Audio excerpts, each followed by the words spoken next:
mengolah rasa dengan memberikan pemahaman-pemahaman secara rasional. Bagaimana caranya Anda bisa bertoleransi, bagaimana Anda bisa berjiwa besar, mampu memaafkan kesalahan-kesalahan orang lain. Muncul nggak pertanyaan begitu? Anda sulit nggak melupakan kejahatan orang? Sulit. Anda pernah ditipu, mesti Anda kejar nggak orang tipunya? Nggak bisa, ini hak saya. Ada lagi yang sampai tak tagih sampai akhirat. Memang bisa di akhirat lagi. Nah, oke. Sebetulnya coba kita ingin mencoba Anda berpikir cerdas. Betapa mudahnya Anda memaafkan kesalahan orang lain kalau Anda sudah paham. Makanya saya berulang-ulang membimbing orang itu, yang penting saya cerdaskan dulu, yang penting pemahaman dulu.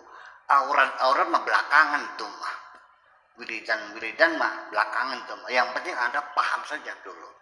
Karena bagaimana saya bisa menuntun orang buta? Susah kan? Dikasih peta nggak bisa ngelihat. Saya tunjuk sana tunjuk sini juga nggak mendengar. Terus ya melek aja dulu, kan jadi mudah kitanya. Nah, oleh karena itulah maka dalam kesempatan ini tadi seperti yang disampaikan oleh Bapak Kiai Budi Harjono, qaulu ta'ala fi kitabil aziz ahasiban nasu an yutraku an yaqulu amanna wa hum la yuftanun. Apakah dikiranya orang itu setelah mengatakan kami beriman lalu akan dibiarkan begitu saja tanpa diuji? Nah, ini persoalannya. Apakah tanpa diuji?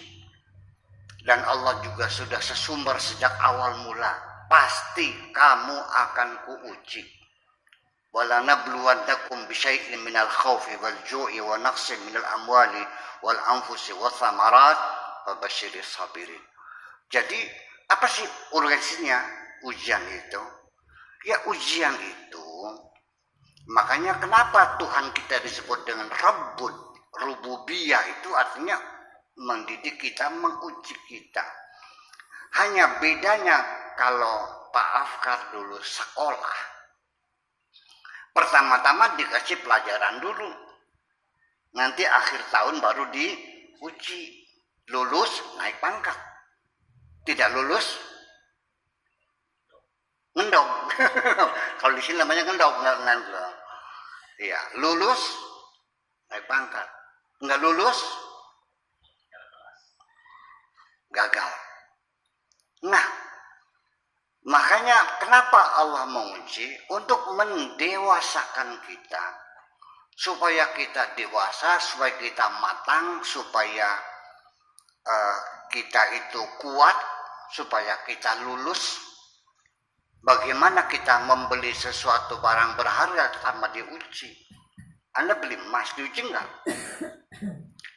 Kalau beli batu diuji nggak? Iya, ya itulah makanya diuji. Maka ujian ini merupakan salah satu prosedur yang penting sekali dalam kehidupan kita. Diuji dengan apa? Ya diuji dengan disakiti oleh orang, dihina oleh orang, ditipu oleh orang. Saya paham, Anda pasti dendam. Dan bagaimana Anda bisa memaafkan orang yang menjahati Anda? Di situ persoalan. Jadi pada hakikatnya mah, Allah itu ketika ingin menguji kita supaya kita dewasa, Allah itu meminjam orang lain untuk mencaci maki saya, untuk menghinakan saya, supaya saya cepat dewasa. Dipinjam oleh Allah melalui orang itu. Dan bahkan kadang-kadang bukan orang itu, saya sendiri juga sering dipinjam Allah untuk menyakiti Anda. Pada giliran seperti itu. Iya kan? Jadi artinya setiap kita menghadapi ujian dari Tuhan itu, jangan melihatnya Allah itu kejam kepada kita. Orang tua juga sama, sering mukul kita. Saya nanya, orang kamu sayang nggak? Kok mukul kamu? Pernah dijiwet nggak? Katanya sayang. Ya justru karena ketika engkau diomongi baik-baik nggak nurut, makanya dijiwit. Tentunya Allah tidak menjiwit sendiri, tapi Allah nyuruh hamba yang lain untuk menjiwit kamu.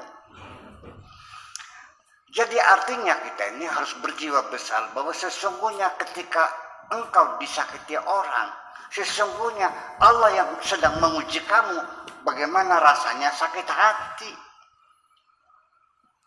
Dan pada gilirannya kita juga sering dipakai oleh Allah untuk menyakiti hati orang juga.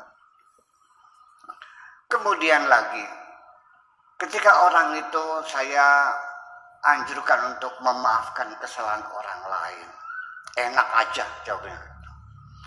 Enak aja dimaafkan. Uangku 1 miliar hilang, bagaimana memaafkannya?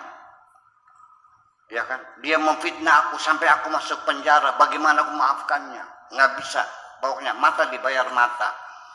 Oke, sudah selesai.